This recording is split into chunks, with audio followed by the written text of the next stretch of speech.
Hello. Good morning, Tara. Hi, how are you? I'm doing great, thanks. How are you? Great. I'm so excited to talk to you. So thank you so much for agreeing to this interview. Yeah, my pleasure. I'm really thrilled that you set this up. Thank you. Yeah, I loved your book, Pathways to Amicable Divorce. Much easier to read than it was to say just now. But I appreciated it so much because one of the things that you do in the book that I think a lot of books kind of miss is you talk about the culture of divorce. Mm, And like you give the example of the cartoon with the two alligators, and the one yes. says nice handbag, and the other one says thanks, it's my ex-husband. Um, and that really says something. It says something about, how we look at this process and what we value. And so thank you so much for the work that you're doing. Oh, thank you. Well, it's been my pleasure.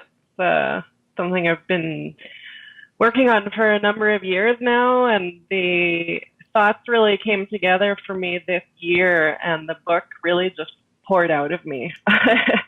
It was I think it's an important discussion to have, the way that we're looking at divorce and how that's affecting assumptions people are making, and then decisions they're making that are having really important impacts on their futures.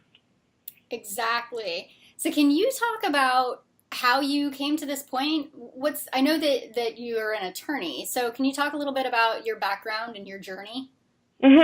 So, as with many lawyers, I went into law school not entirely sure what I wanted to be doing when I came out.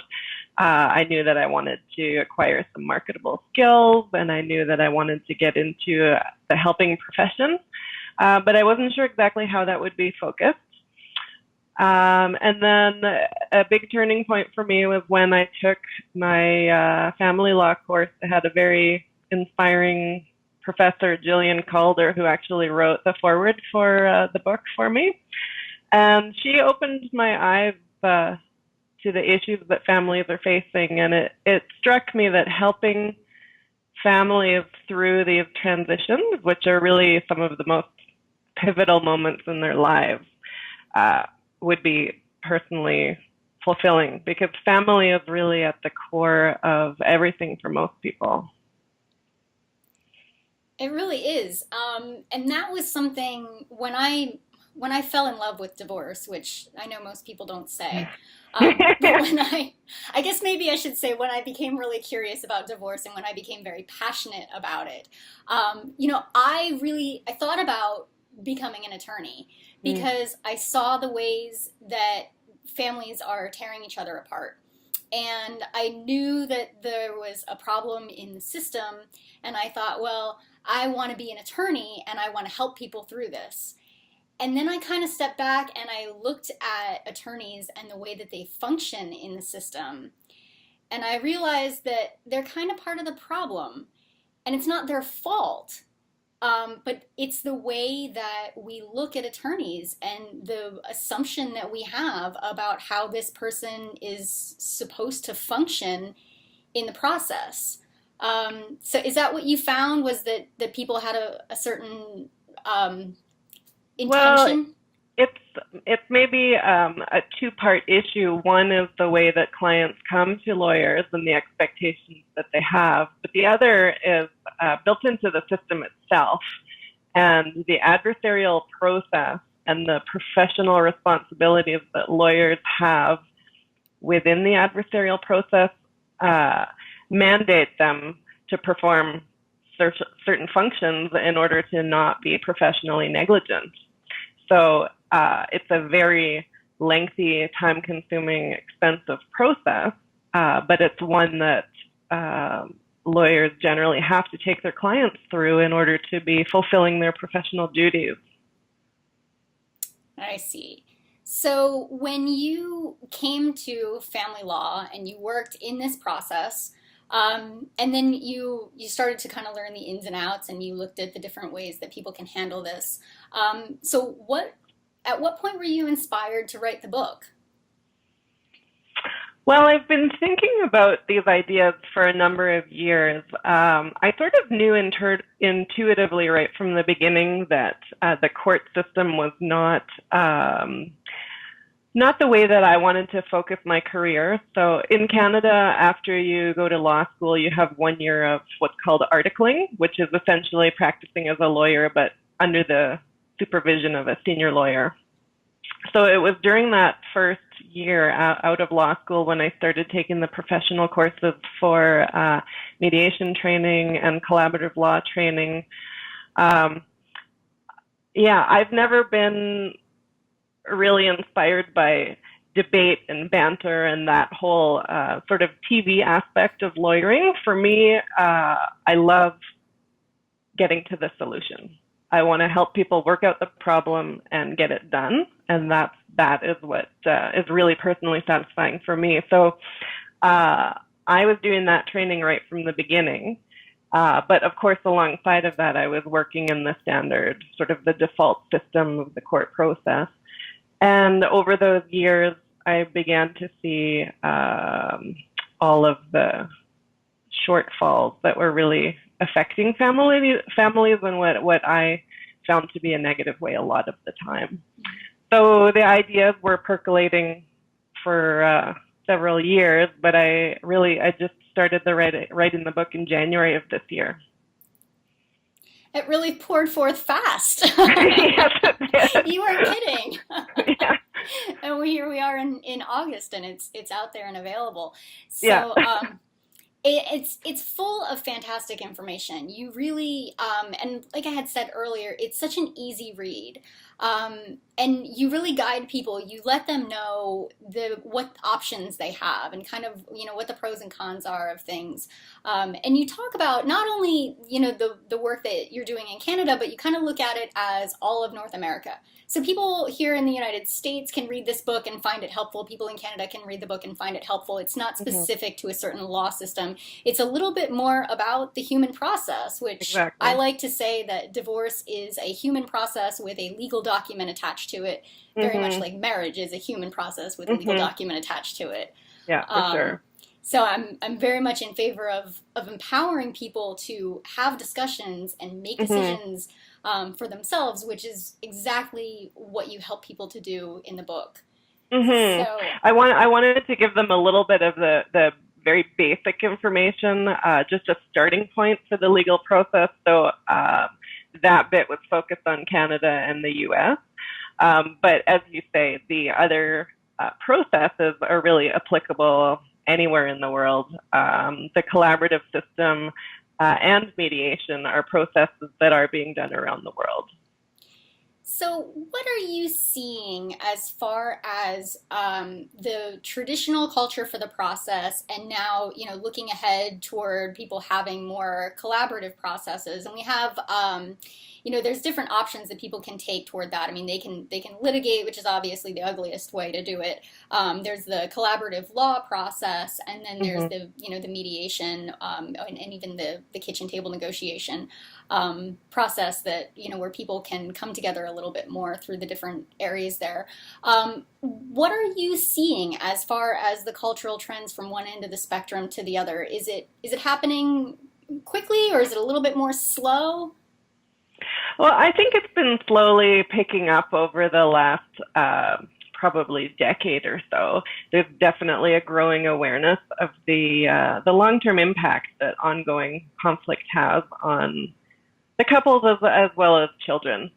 In my area, I see a lot more uptake of mediation.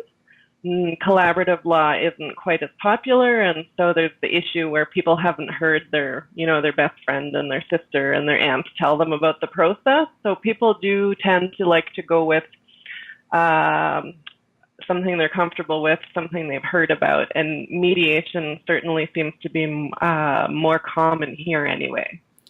That's fantastic. Where I'm at, I'm in Pennsylvania, and it kind of depends on where you are in the state. Some of the courts mandate for the different counties, sometimes you have to go to mediation before you can go to court. Okay. And then in other places, nobody even knows what mediation is.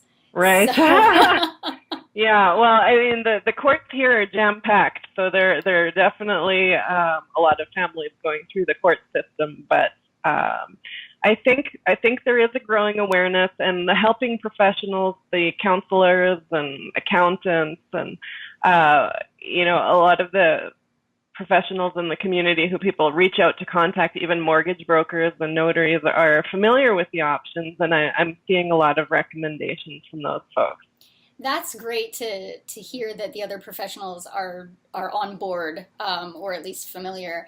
Because I Mm-hmm. wanted to ask you also, a little bit of what we're seeing in this trend toward people taking a more empowered approach and trying to hold their families together. And I've been, reading and seeing, we've got couples who are bird nesting where their kids live in the house and then mom and dad alternate in and out. There's Mm-hmm. a lot of very creative solutions that are coming out of this kind of revolution evolution in Mm-hmm. the process of breaking up. So there's a lot of other professionals out there that play into this. And I was wondering, can you talk a little bit about how you're seeing that in the work that you do with people? Yeah, so I'm definitely seeing a focus on creating stability for children. And when children aren't involved, I know that people are just recognizing for themselves that they don't want to be caught up in the court process. Uh, there are a lot of creative solutions, and the nice thing about mediation is people do keep that control themselves, that decision-making power to make and create an agreement that's going to fit them as best as they can. And I am very happy to refer people out to get legal advice, to get accounting advice. If there's a tricky issue with the children, we have some great counselors and child specialists in the area. So getting a neutral professional on board to help with an opinion like that can be really helpful in moving things forward if the parties do get stuck on an issue. That's great to know that they can bring a neutral professional in, and you kind of think about these professionals in terms of like they come to court and they have something to say in favor of one or the other, like the Mm-hmm. child care specialists and the custody evaluators and things along those lines. But you really can kind of get this whole picture through the cooperative mediation process as well. Absolutely. And in more complex cases, I think it is absolutely key to make sure that both people are getting a fair agreement and that they are fully informed. That's fantastic. As far as the fair agreement goes, now when people come to you for mediation, and the thing that I love about mediation is that people get to speak for themselves and they get to make their own choices. Um, do the people that come to you, or most of the people that come to you, do they have separate attorney representation before, after the mediation process? Is there a specific kind of trend to that at this point? Well, a lot of the people I'm seeing seem to have a bit of an anti-lawyer sentiment, which is always funny since I am a lawyer. Uh, but no, a lot of people have gone for the initial consultation with a lawyer, and that gives them a general idea of the ballpark within which they should be negotiating. So I think that's very helpful. And I do advise them that it's a good idea to get legal advice. Not everybody chooses to do that. I feel that it's my role to make sure that I let them know if the agreement they're talking about does seem to be well outside the bounds of what the law might provide, because that would create a weaker agreement. So I do recommend getting outside advice at several points throughout the process, both at the initial consultation, during the mediation, and then also before they sign. I make sure to put that recommendation out there again. Now, do you ever bring in any of those neutral professionals to the mediation process? Yeah, actually, I'm going to be meeting just in a couple of days now with an accountant together with the two parties, and that way we're getting an opinion on. There's a complex family business issue. So we're going to be getting an opinion from the accountant on value and also on income determination for one of the parties. And we'll be meeting all together so that we can all hear what the accountant is going to say, and that will help us have our conversation moving forward. Excellent. It's really good to know, and I think that for anybody who is going into or starting to look at the divorce process and really doesn't know what their options are and doesn't know what to expect, this is good information, because there's kind of an idea, I think, out there, a perception that, you know, if you get a lawyer and you go to court, then you're sort of held in this structure that's going to kind of keep you safe and make sure all of your bases are covered. But that's not necessarily true. I mean, people can go through the mediation process, they can cover all of their bases, they can bring in those professionals, and it can just be a cooperative and, dare I say, beautiful thing. Yeah, I think that that is definitely one aspect of the traditional system, which is somewhat comforting to people, is that they know the lawyer has a roadmap. There are certain steps that have to be taken. This is what we're going to do. The lawyer will guide you through it. But I think that we can try to create that with the mediation process as well, to lay out a basic agenda. If we come across certain roadblocks, these are the things we can do to try to resolve them. So I think it is important for people to feel that there is a plan in place and that they're going to be guided through it. So can you talk a little bit about what a typical mediation would look like with you? Do people come in together for a consultation? How many sessions does it usually last? What does it look like, and how does it end? Sure. So here in British Columbia, the Law Society requires that mediators meet with each party individually first. That gives them the opportunity to get to know me, get to know a little bit about the mediation process, and to tell me confidentially anything that they think I need to know and that will help me move things forward for them. So the initial meetings are confidential. That also gives me the ability to make sure that mediation is going to be appropriate, that both people are coming into it in good faith, and that it's going to be a safe process in their circumstances. And that can be done in person or by Skype in a meeting like this. So either way works. And same for the meetings then. We would, generally speaking, we would have joint meetings going forward. So a lot of people do like to sit around the table face to face. Other couples find, particularly where I'm located in the province, we have a lot of families where one of the people works out of town. So there are people who commute up to the northern part of the province or over to Alberta, and they're gone for many days at a time and then back for just a few days. So in those circumstances, it can be really helpful to have the Skype meetings so that there aren't these long delays between meetings. I've actually had a lot of couples who have been able to get through all of the issues in one meeting. And they're always very pleasantly surprised. Wow, that was actually easier than I thought it would be. If there are more complex issues, or if they need to get more information, so for example, if they want to get their house appraised or something like that, then it might take a couple of meetings. Also, if they seem to be emotionally stuck on a particular issue or just really at odds. I don't think I've done more than 4 meetings. I think 4 meetings have been the longest that it's taken so far. And then at that point, I draft the agreement for them. All of the communication then is open. I ask them to hit reply all, so we're all in the loop when we're discussing the agreement. And once they're both happy with it, then I give them the instructions on going to get legal advice before signing, or how to sign it without a lawyer if that's what they choose to do. Fantastic. And how long are the sessions? I find that after about 2 hours, people tend to get tired. So I'll book off 2-3 hours and tell them we'll work as long as we're being productive. I have had some emotional situations where people have walked out after half an hour, but that's fine. You know, we take a break as needed, and then people come back to the table when they're feeling ready to discuss things. So you had said that when you do your initial consultations, it's a chance for you to assess if mediation would be right for them. Can you talk about when mediation is not right for people?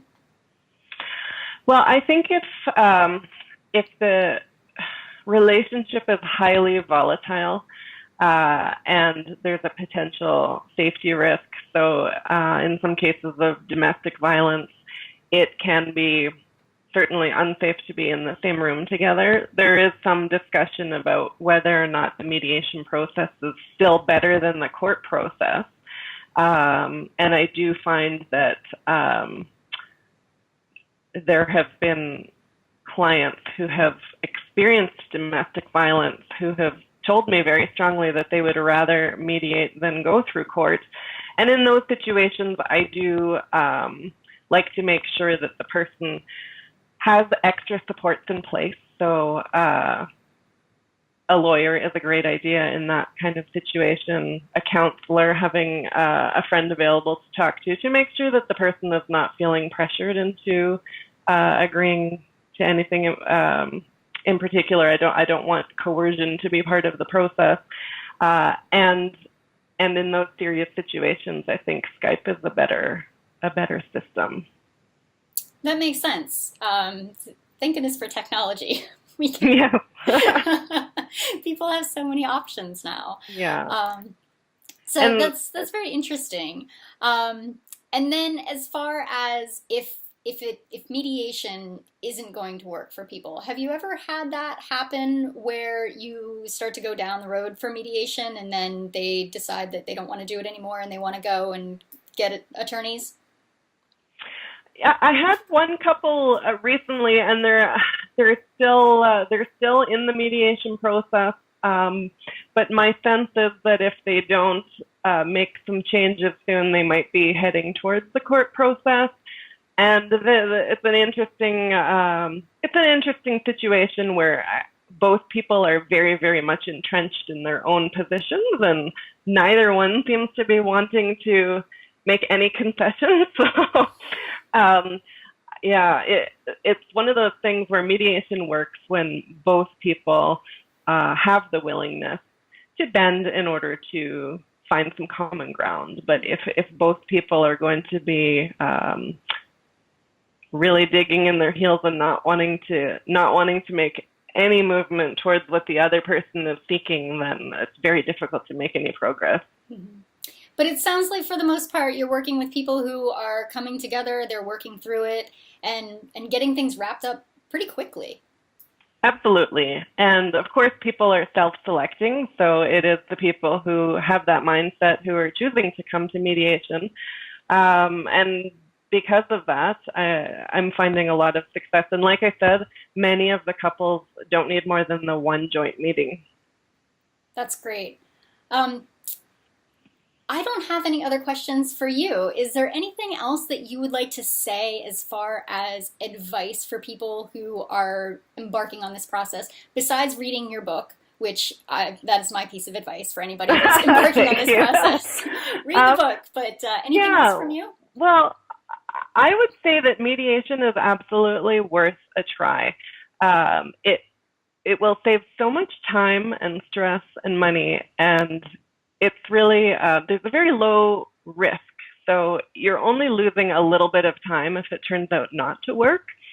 But mediation is the way that most couples do manage to get their issues settled. Even the ones who have gone down the road to court, only 2% actually end up going to trial. Most of those couples end up doing a mediation shortly before the trial is scheduled to happen and end up settling, quote unquote, on the courthouse steps, not literally, but often a week before trial is when the mediation is scheduled. I did have a couple recently, which I found just so inspiring. At the initial consultations, they were both expressing concern that the other person was very unreasonable and this probably wasn't going to work, but they were just going to give it a try. And this was one of the couples where in under 2 hours, it was an hour and 55 minutes, we made it through the issues. And it turned out that they were both basically looking at this issues in the same ways, but using different wording and just completely not understanding each other. So sitting down face to face and having a neutral person listening to both of them, we realized, okay, we're actually going to be able to get this done. So we had the one meeting, I drafted the agreements, and they're all done. So I guess my word of advice there is just give it a try. It sounds like it's definitely worth it, and you make a good point. There's really low risk to this. If it doesn't work out, they can leave the mediation and go their separate ways and go down a different road. But mediation really does, it's cheaper, it's quicker, and the thing that I find most valuable about it is that it lays a foundation for people to move forward, especially if they're sharing children, because the relationship doesn't end when the marriage ends. They're still going to have to work together. So why not start working together now? Absolutely, and it helps them set up a model for how that healthy communication can get started, because they do need a new model for what their co-parenting is going to be like. They're not going to be spouses or partners anymore, but they will continue to be parents. Absolutely. All right. Well, thank you so much. Can you just tell us where to get more information about you and where to buy your book? Yeah, absolutely. So you can go to www.vintersmediation.com. It's VINTERS mediation.com. And my email and phone number are on there, and you can find the book on Amazon. Wonderful. Thank you so much. I'm so glad that you had some time to talk to me today. And once again, thank you so much for writing the book.